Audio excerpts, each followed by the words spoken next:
मानवीय संवेदना का अद्भुत सहयोग है।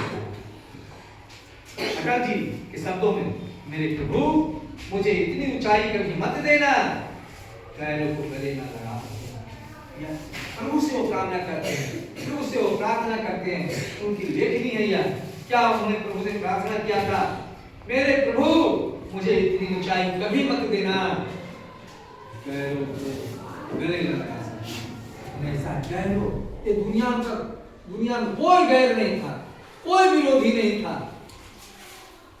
उनका सभी को अपना समझते थे, इसीलिए सभी ने अपने समझते थे।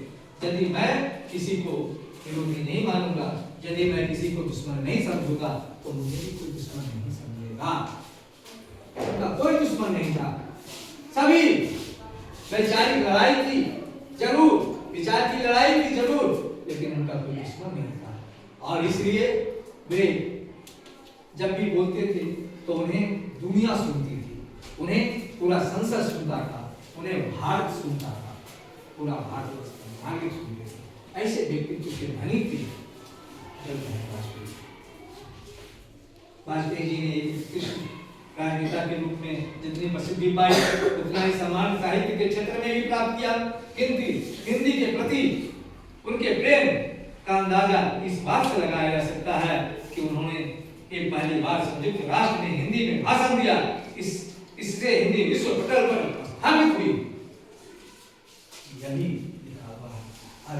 यह बिल्कुल सत्य है कि वाजपेयी जी जितने उत्कृष्ट राजनेता के रूप में जितने प्रसिद्धि पाई, उतना ही सम्मान साहित्य के क्षेत्र में भी प्राप्त किया।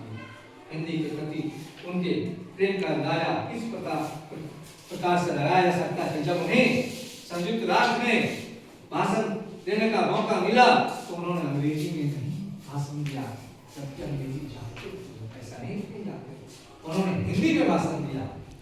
इससे हिंदी का मान, हिंदी से विश्व पटल पर मान बढ़ा, हिंदी को विश्व पटल पर मान बढ़ा, सम्मान बढ़ा और विश्व पटल पर स्थापित हुआ। वाजपेयी जी को देश के सर्वतोमुखी विकास के लिए किए गए योगदान तथा असाधारण कार्यों के लिए वर्ष 2015 में देश के सर्वोच्च नागरिक सम्मान भारत रत्न से सम्मानित किया गया। इस महान देशभक्त ने 16 अगस्त 1918 को सदा के लिए अपने आंखें मूंद ली। उनका देहावसान हो गया, उनका देहांत हो गया।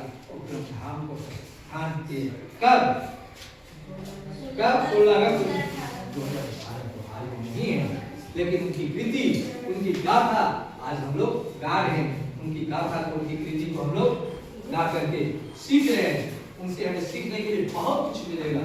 उनको देखो, उनकी किताबें हैं, उनको पढ़ो, उससे तुम्हें प्रेरणा मिलेगी, तुम भी उनको पढ़ करके आगे बढ़ सकते हो। वैसे व्यक्ति थे अटल जी। मुल्क राष्ट्रवादी कवि थे। स्कूली जीवन में ये देश प्रेम की कविताएं लिखने लगे थे। उनकी कविताओं की भाषा भोजपूर्ण है। मेरी 51 कविताएं नामक उन कविता संग्रह अत्यंत लोकप्रिय उनकी कविता है, जिसका नाम है मेरी 51 कविताएं।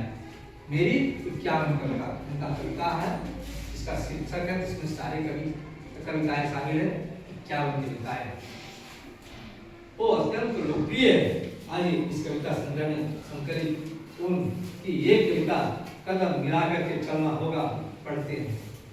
उन्हीं 51 कविताओं में से एक कविता है कदम मिलाकर के चलना होगा। इसको हम लोग पढ़ते हैं। इससे क्या है?